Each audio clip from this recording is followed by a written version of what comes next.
All right, welcome back to my channel. This particular Madeupbymo is all about complexion, and I'll be doing foundation. First, I'm going to use, well, actually, before I even do that, I'm going to use my LA Girl Color Corrector in Orange. But before that, let me do my Fenty Primer. I almost forgot, y'all, so bear with me.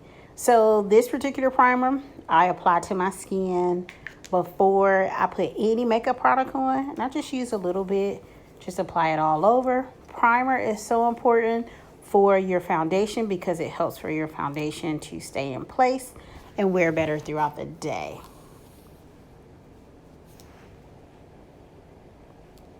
So I'm just like pressing it into my skin, working it into my skin.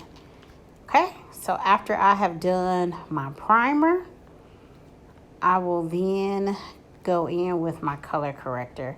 So you can see I'm just taking my color corrector, and I do have discoloration like around my chin area where I have frequently had breakouts in the past, and you know, if I pick with them and it'll have a little scarring afterwards.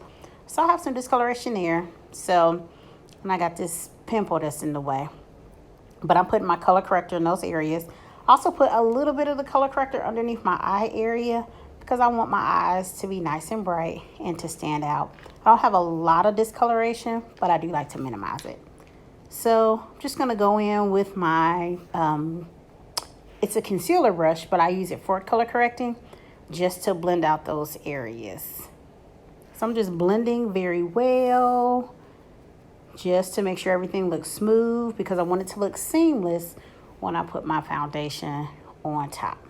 Blending out in the eye area as well, because again, I want my foundation to look flawless. Now I'm using my Fenty foundation, and I'm using the Fenty foundation. This is the ProMatte. But with the Fenty foundation, I just take a little bit of product, and I'm taking my foundation brush, and I just pick up a little bit, and I literally do a dab on each cheek, chin, forehead. And then I take my brush and I blend it in.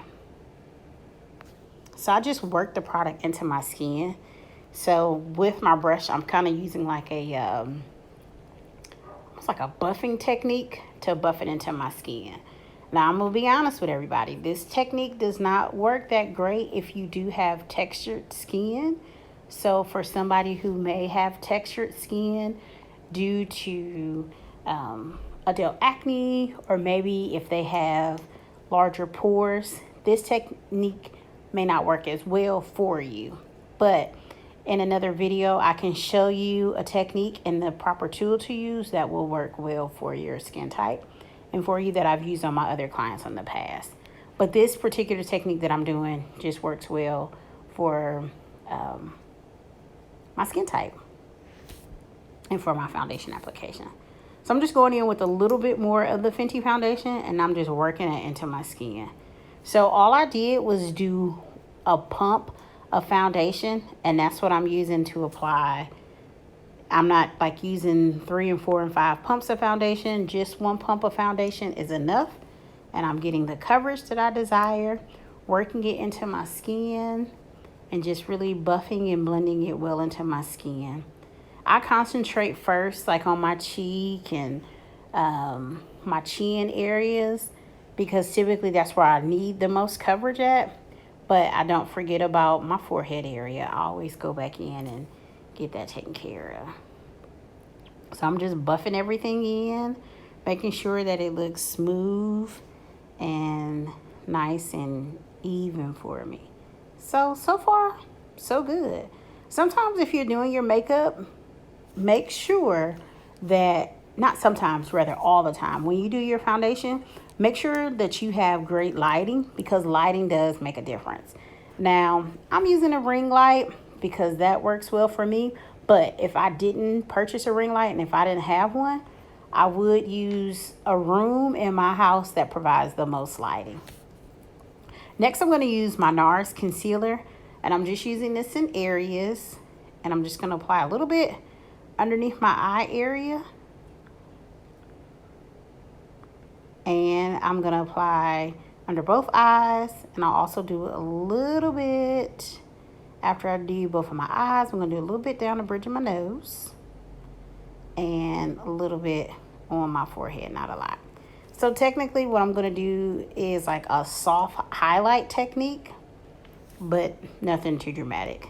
I'm going to go back in with another concealer brush that I have, and I'm going to work the product into the skin. Now, if you notice that I'm using the tap in method that I've done for eye makeup, I use that with my concealer. I tap and I blend.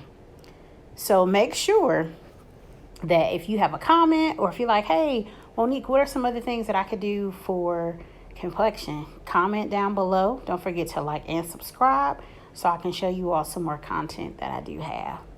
But again, I'm just really like tapping and working the product into my skin because I don't want to have any harsh edges or lines, but I also want it to look as if this is my natural skin. So I'm just working it in. And I always stop and just kind of compare the size just to make sure everything is to my liking. So I'm going to just work it in, work it in, work it in, work it in. And you can see a difference from where my complexion was when I started to where it is now. So doing the exact same technique, just working that concealer into my skin because I don't want to have any harsh edges or lines. And I'm using my brush to really just work that product into my skin. And I do love the Nars Creamy Radiant Concealer. Nars Cosmetics, if you all come across this video and if you want to bless a sister with some more of these concealers or even foundations, I would greatly appreciate it because I do like this product so much. Now I'm just taking my brush and I'm just kind of blending in that concealer into my nose area and into my forehead area. So easy to do. Again, I didn't use a lot of product, just a little bit, and I'm just blending it out to make sure I don't have any harsh edges or lines. But that's why lighting is important, because you can see if you have any harsh edges or lines that you need to go back and correct. So make sure you have good lighting when you are applying your makeup at home. Next, what I'm going to do is take my powder brush, and then I'm going to use my Black Radiance loose setting powder, and I'm going to use this particular powder to set my makeup. You want to make sure that you set your makeup, because if you don't set your makeup, it's basically you have done your makeup as a waste of time. You want to set your makeup because you don't want it to shift, you don't want it to move. And if you live in a warmer climate, or even if you live in a cool climate, you want to make sure that your product stays in place. So I pick up a little bit and I'm literally pressing my powder into my under eye area. I'm starting there because I have not only foundation in that area, but you have to think I have color corrector and I have a concealer. So I want to make sure that in that area, I've pressed everything in so that nothing will move. Now I'm going to do that same technique in my T-zone area. I'm going to just press the product in, and then whatever I have left on my brush, I just work it around on my complexion. And if you notice, I never use a lot of product. I can't emphasize that to you all enough. Less is more. Start with a little bit and work your way up. Now I'm doing a rolling technique, just to roll, press and roll all of any leftover product on my brush that I have into my skin. Because I want everything to look smooth and flawless. So now what I'm going to do is take a little bit of bronzer, and I'm going to warm up my complexion. And this will also serve as contouring. So when I use the concealer, I highlight it, but now I'm contouring. So I just take that powder bronzer and I just kind of sweep it up on my cheeks to add a little more definition. But if you notice, for the cheek area, I take my brush and I sweep upward. You never want to sweep down, because your contouring products should serve as a push-up bra. It needs to lift the girls up. In this case, it needs to lift my cheeks up. We do not want to dust it down underneath the cheek area. Now, for the jawline, you can dust that down because you want to create, again, definition. And you want to give this illusion of a chiseled cheek or jawline. Go ahead. So I'm just dusting up and dusting up. And in the forehead area, I always sweep back into the hairline. But I'm not using a lot of product. Now, you can do a little bit of a bronzer for your nose as well if you want to define it. I didn't do that for this video. I have done that before, but I didn't do that for this video. So I'm just using a little bit of bronzer to just give me some definition. And this is a nice way too to warm up your complexion if your foundation is a little bit too light for you, if you've gone on vacation. But I don't know about y'all, but I don't think anybody can go on a vacation because we've been dealing with a Rona. But that's a whole nother subject. I will get on that on another day and time. Now, I'm going to go in with my blush brush. That's a tongue twister. Say it 10 times fast. I'm going to put a little bit of blush on my brush. And I start and just work it into the cheek.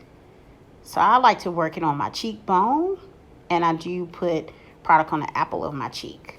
Now, if I have a client who she is losing elasticity, primarily my older clients, and they don't have great cheekbones, I try not to put blush on the apple of the cheek. I stay away from it because that's typically ideal for somebody who's younger because they have great definition. But as we get older, we lose that elasticity, so I have to be mindful of that. But on myself, I do like to work my blush on my cheekbones, and I will put some on the apple of my cheek as well. So with that, I'm satisfied. That's my complexion.